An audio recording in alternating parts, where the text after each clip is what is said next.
नमस्कार, आप देख रहे हैं नमो भारत न्यूज। आपके साथ मैं हूं तुषार शर्मा।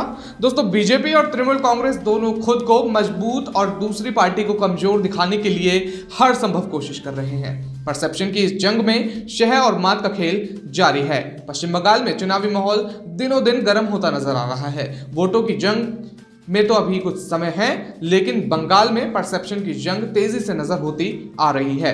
बीजेपी और तृणमूल कांग्रेस के बीच चल रही इस जंग में दोनों तरफ से जीतने की भरपूर कोशिश नजर आ रही है। जैसा आप देख रहे हैं कि रोजाना वहां से तमाम खबरें आ रही हैं किस तरह से, तो अगर मैं आपकी एक नजर वहां पे डलवा लूं कि किस तरह से बंगाल सरकार ने अपनी सत्ता में क्या क्या काम किया है, वो सुनकर आप दंग रह जाएंगे। जी हाँ दोस्तों, आपके पैरों तले जमीन खिसक जाएगी। तो हम सबसे पहले बात कर लेते हैं कि पूर्व राज्यसभा सांसद केडी सिंह के बारे में।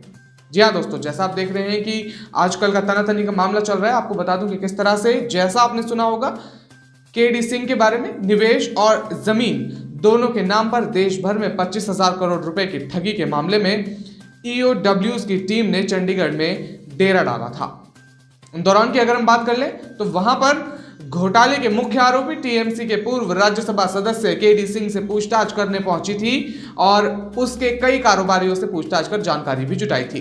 अगर हम बात कर लें 2019 की, तो 2019 को पवन कुमार मिश्रा ने केडी सिंह और उसके सहयोगी सत्येंद्र कुमार सिंह, सुचेता खेमका, जयप्रकाश सिंह और ब्रजमोहन महाजन व अन्य के खिलाफ कोतवाली थाने में धोखाधड़ी की रिपोर्ट दर्ज कराई थी। जैसा आप देख रहे हैं कि किस तरह से ये तमाम बातें सामने आ रही हैं। आपको बता दूं कि आरोपी है कि वर्ष 2009 में केडी सिंह ने अपने सहयोगी की मदद से मॉल रोड पर अल्कमिट्स इंफ्रा लिमिटेड, अल्कमिट्स टाउनशिप लिमिटेड नाम से कंपनी खोल लाभवानी स्कीमों के जरिए शहर के करीब 5,000 लोगों के करोड़ों रुपए हड़प लिए थे।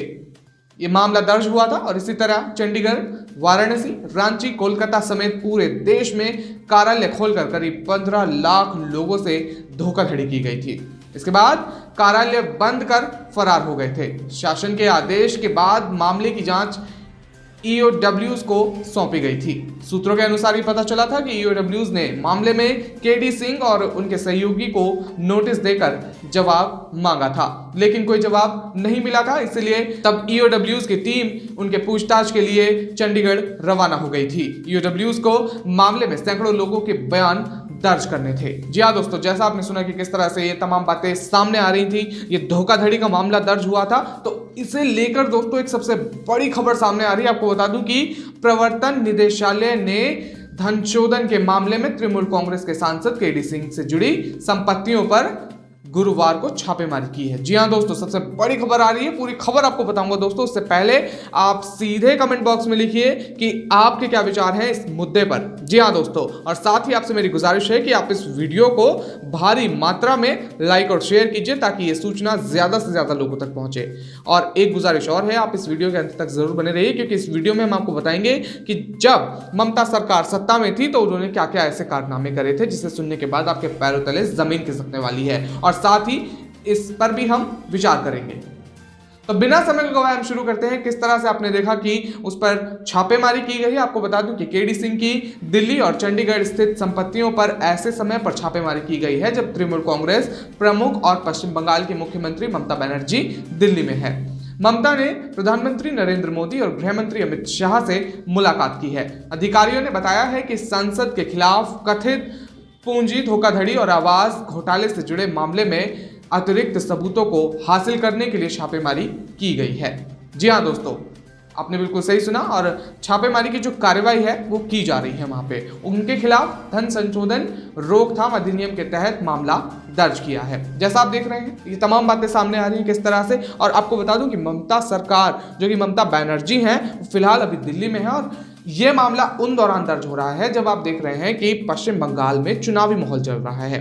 वहां पर तनातनी का मामला रोजाना वहां से सामने आ रहा है। किस तरह से आप देख रहे हैं, चुनावी माहौल इतना गर्म हो चुका है वहां पर, तो इसके मद्देनजर रखते हुए ये मामला अब दर्ज हुआ है। आपको बता दूं, घोटाला करीब 1900 करोड़ रुपए का है और एजेंसियों ने इस साल की शुरुआत में केडी सिंह से संबंधित अल्कमेटिक्स इंफ्रा रियल्टी लिमिटेड नाम की कंपनी की 239 करोड़ रुपए की संपत्ति को जब्त किया है। जी हाँ दोस्तों, जैसा आप देख रहे हैं किस तरह से ये तमाम बातें सामने आ रही हैं, तो दोस्तों आए दिन वहां से रोजाना कुछ न कुछ ऐसी खबरें आती रहती हैं। तो अगर हम एक नजर डालें, जब ममता सरकार सत्ता में थी तो उन्होंने क्या क्या ऐसे काम किए थे जिसके मद्देनजर रखते हुए ये तमाम बातें रोजाना सामने आती रहती है। आपको बता दूं कि कुछ दिनों पहले की अगर हम बात करें तो तृणमूल कांग्रेस प्रमुख और पश्चिम बंगाल की मुख्यमंत्री ममता बनर्जी ने अपनी पार्टी के नेताओं और जनप्रतिनिधियों के आदेश दिया था कि लोगों से किसी भी तरह की कटमनी ना ली जाए। जी हाँ दोस्तों, उन दौरान की अगर हम बात कर लें तो इसके बाद से आम लोगों को कटमनी की रकम लौटाने का सिलसिला शुरू हो गया था। जिस तरह से आप देख रहे हैं कि ये तमाम बातें रोजाना सामने आती रहती हैं। एक मुद्दा अगर हम इस पर नजर डाल लें तो किस तरह से आपको बता दूं कि तृणमूल कांग्रेस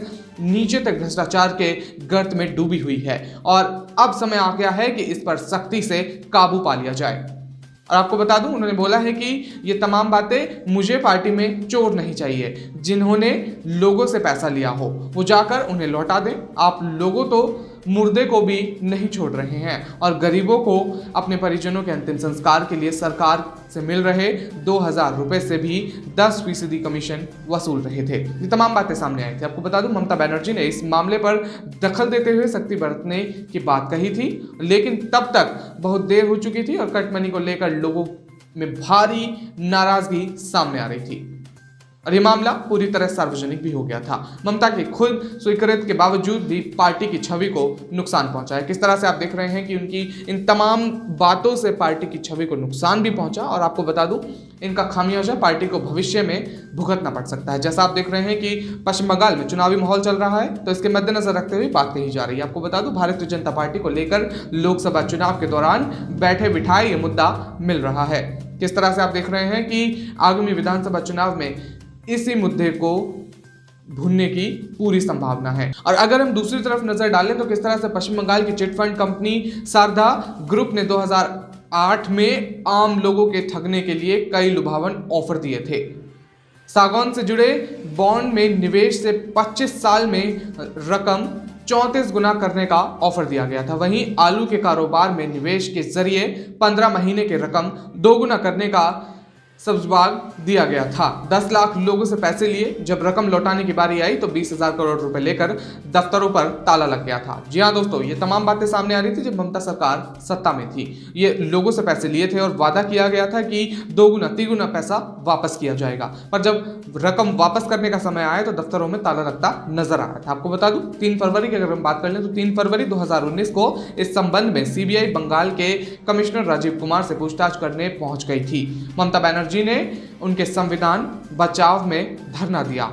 यह धरना केंद्र के मोदी सरकार और पश्चिम बंगाल की ममता सरकार के बीच के राजनीतिक प्रतिद्वंद का स्पष्ट झलकता है। जी हाँ दोस्तों, आपने बिल्कुल सही सुना। और अगर हम बात कर लें किस तरह से ये तमाम बातें सामने आ रही है, चिट फंड मामला, कट मनी मामला, और अगर हम बात कर लें जब CAA कानून आया था, किस तरह से पश्चिम बंगाल की मुख्यमंत्री ममता बनर्जी ने वो तमाम बातें कही थी। किस तरह से आपको बता दूं, उन्होंने बोला था कि जब तक मैं जिंदा हूं तब तक बंगाल में नागरिकता संशोधन कानून लागू नहीं हो सकता। किस तरह से आप देख रहे थे कि ममता बनर्जी इतना विरोध कर रही थी इस कानून का, तो इसी के मद्देनजर रखते हुए तमाम बातें सामने आ रही थी। जी हाँ दोस्तों, और दोस्तों आज के लिए बस इतना ही। आपसे मेरी गुजारिश है कि आप इस वीडियो को भारी मात्रा में शेयर कीजिए ताकि ये सूचना भारी मात्रा में लोगों तक पहुंचे, किस लोगों को पता चले कि पूर्व सांसद केडी सिंह को ईडी ने गिरफ्तार कर लिया है और किस तरह से उनके संपत्तियों पर छापेमारी करी जा रही है।